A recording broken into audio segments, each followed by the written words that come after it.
Welcome to aTech. Today we're leaving the laboratories for a battlefield where deterrence is once again taking center stage. The arrival of a new Russian ballistic missile in November 2024 didn't just surprise observers, it altered the strategic balance on the European continent. Its name? Oreshnik. This missile, long kept secret, revealed itself by being the first weapon to carry into combat, in a confirmed manner, multiple independently targetable reentry vehicles, MIRVs, in a non-nuclear configuration over an immediate range. Russia presented it as a signal to the West, in a context of military tensions unseen since the Cold War. How does the Oreshnik actually work? What's the nature of this Russian technological breakthrough? And what are its strategic consequences? A look back at the verified facts of a missile that is shaking up all the red lines in the Euro-Atlantic region. The NM729 Oreshnik, often referred to by its NATO reporting name SSX-34, is considered a development derived from the RS-28 Rubez, an intercontinental range missile that never entered service but whose technological base Russia's reused. Experts agree that the Oreshnik likely sacrificed one propulsion stage of the RS-26 to bring it into the intermediate range category, with an achievable distance between approximately 800 kilometers and possibly 5,000 kilometers, depending on the configuration and payload carried. It's a solid-fuel mobile missile deployed from specialized road-mobile platforms, compatible with Russian doctrines of flexible deployment and survivability. The key moment of the Oreshnik's emergence on the international stage occurred on November 21, 2024. The city of Dnipro in Ukraine was the target of a ballistic strike that from the outset intrigued analysts due to its unusual signature. In a single visible impact, multiple secondary explosions were recorded in the industrial zone of Pivendmash, a historic hub of Ukrainian aerospace capability. Quickly, the launch was attributed to a new generation missile launched from the Kasputin Yar range in Astrakhan Oblast and identified as the first operational use of the Oreshnik.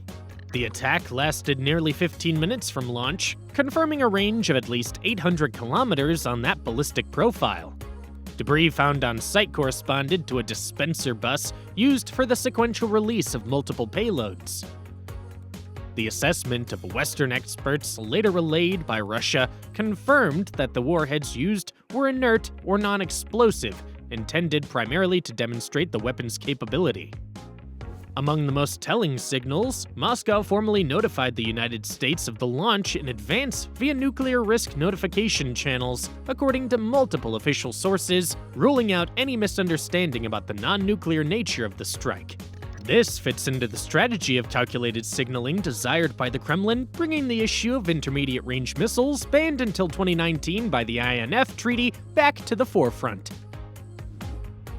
Technically, the Oreshnik has a diameter of about 2 meters and an estimated mass of 40 tons.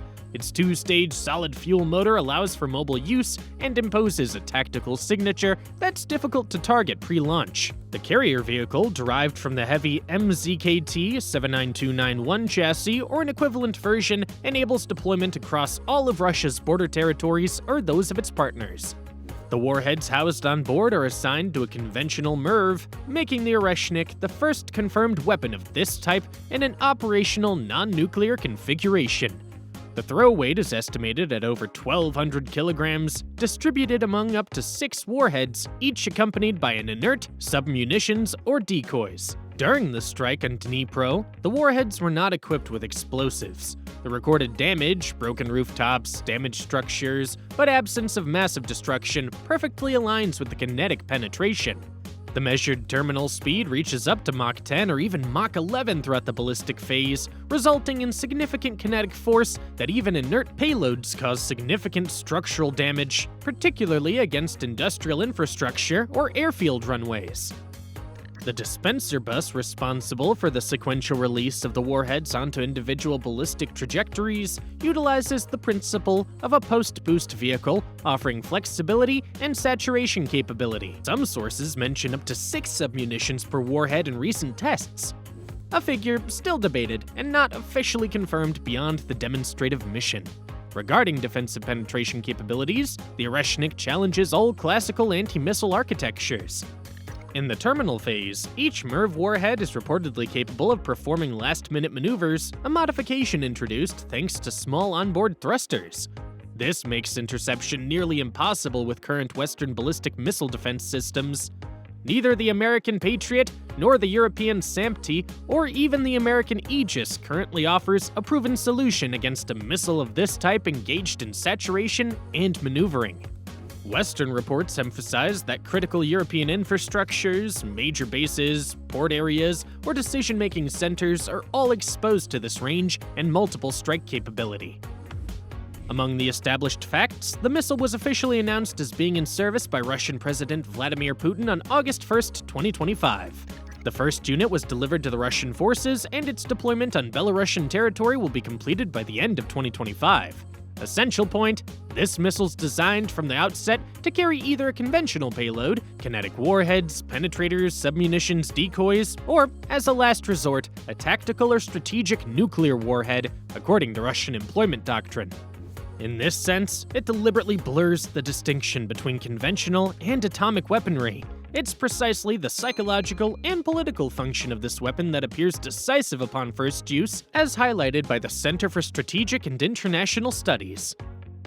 Furthermore, the Zapad 2025 military exercises integrates the Oreshnik as a central element of its setup, showing that Russia wishes to anchor it permanently at the heart of its regional posture against NATO and in support of Belarus. On the consequences side, the strike on Dnipro didn't result, despite the impact, in major civilian casualties or extensive destruction on site. Satellites show several perforated roofs, some damage in the nearby residential sector, but no deep crater or conventional explosion. This confirms the experimental, demonstrative nature of this sequence, whose purpose was as much a proof of concept as a political signal aimed at Western powers. Analysts from the Carnegie Endowment and Institute for the Study of War agree that the missile, during this full-scale test launch, aimed to deter the West from considerations of escalation and to place the Russian ballistic parameter in any future negotiation. Doctrine displayed since then is one of a graduated response to what Moscow perceives as an escalation in the range of Western strikes in the delivery of long-range weapons to Ukraine, ATACMS, and Storm Shadow. In each case, official Russian communication insists on the flexibility of the payload and the preemptive strike capability. In summary, the arrival of the Oreshnik on the European strategic scene corresponds to a phase of the return of intermediate-range ballistic missiles, IRBMs, against the backdrop of the abandonment of the INF Treaty and direct military rivalry. European defenses, designed to intercept limited or predictable missiles, now face a weapon combining speed, saturation capability, high mobility, and dual-use capability.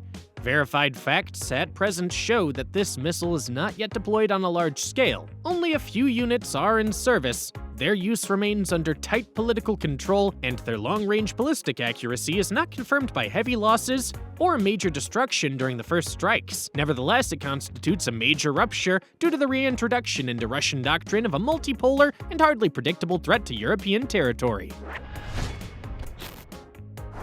What did you think of this dive into contemporary ballistic reality? Can Europe adapt its defenses against these missiles that are simultaneously multiple, mobile, and hypersonic? The strategic innovation race seems once again to be reignited.